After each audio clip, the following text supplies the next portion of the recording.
Madame, Messieurs, bonjour et bienvenue sur notre chaîne YouTube Cameroun Magazine TV. L'actualité en continu sur le Cameroun et dans le monde.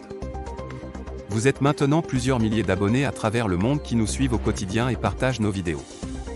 Un grand merci pour votre confiance.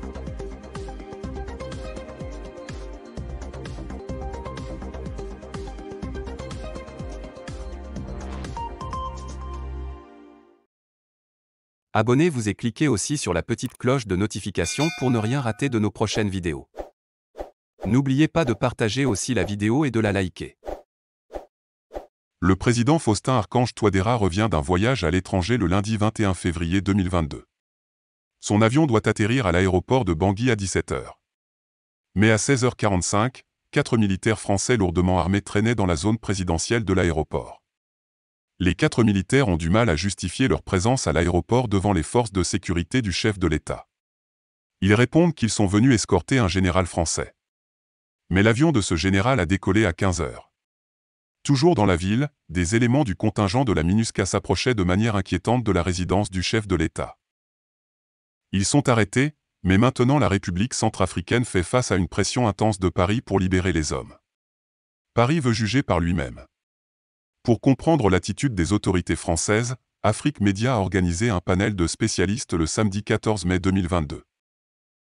Dominique Yassimba explique aux téléspectateurs panafricains que l'un des principes de la diplomatie française en Afrique francophone est de veiller à ce qu'aucun Français ne soit traduit devant un tribunal africain. Il garde l'image du Français qui est au-dessus de l'Africain. Celui-ci ne peut donc pas le juger. C'est une attitude profondément raciste et particulièrement redoutable dans le cadre de la guerre psychologique qui est menée contre les populations africaines au quotidien. C'est pour cette raison que vous constaterez que quel que soit le problème que les Français blancs ont en Afrique, dans les pays où on parle français, vous ne les verrez jamais dans un tribunal. On s'assure de les exfiltrer le plus discrètement et le plus rapidement possible et ils ne sont jamais rendus. L'image du juge auquel on donne des explications, l'image du magistrat qui pose des questions et à qui on répond, est une image de défaite pour les Européens. C'est une attitude profondément raciste qu'on tente de pérenniser, déclare l'universitaire camerounais. Il dénonce le harcèlement psychologique dont seraient victimes selon lui les dirigeants africains. En matière de gestion des relations internationales, quand on est en conflit, il faut chaque jour susciter un nouveau fait pertinent ou pas, qui attire l'attention des autorités pour les détourner de l'essentiel afin de conserver l'initiative politique et diplomatique.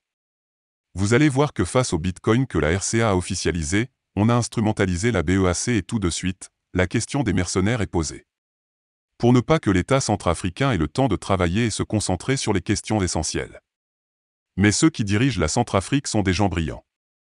Ils savent contenir ce genre de situation dans les coins où cela doit être contenu. Il existe des institutions spécialisées qui s'occupent sans que cela perturbe le centre de décision.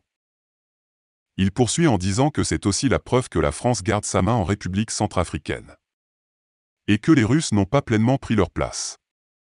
Ces éléments de gestion géopolitique, ajoute-t-il, sont extrêmement importants pour contrôler les relations que nous entretenons avec la France et avec les pays européens en général. Pour les Occidentaux, les gouvernements des autres pays doivent toujours allouer des ressources humaines et financières aux objectifs définis par les anciens colons. Cela permet de maintenir en place un système comme le franc CFA, la francophonie, la Journée internationale des femmes. Du coup, nos États sont amenés à se concentrer sur des divertissements et au lieu des questions essentielles.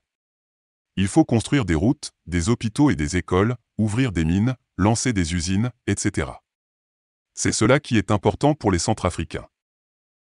Touka, un autre panéliste, a rappelé que lors de l'opération Sangari, les soldats français ont détruit l'avenir de la République centrafricaine en agressant sexuellement des enfants au lieu de tuer les rebelles. Nous l'avons amené en France. Savez-vous ce qu'a dit la justice française? Vous avez donné un préavis de résiliation. Dominique Yassimba conclut en affirmant que le système judiciaire centrafricain existe. Et si l'accusé est innocent, il sera libéré, mais s'il est reconnu coupable, il sera condamné et devra aller en prison parce que toute personne qui se trouve sur le territoire centrafricain est sous la loi centrafricaine. N'oubliez pas de vous abonner et surtout de cliquer sur la cloche de notification. Likez la vidéo si ce n'est pas déjà fait. Laissez aussi votre point de vue en commentaire.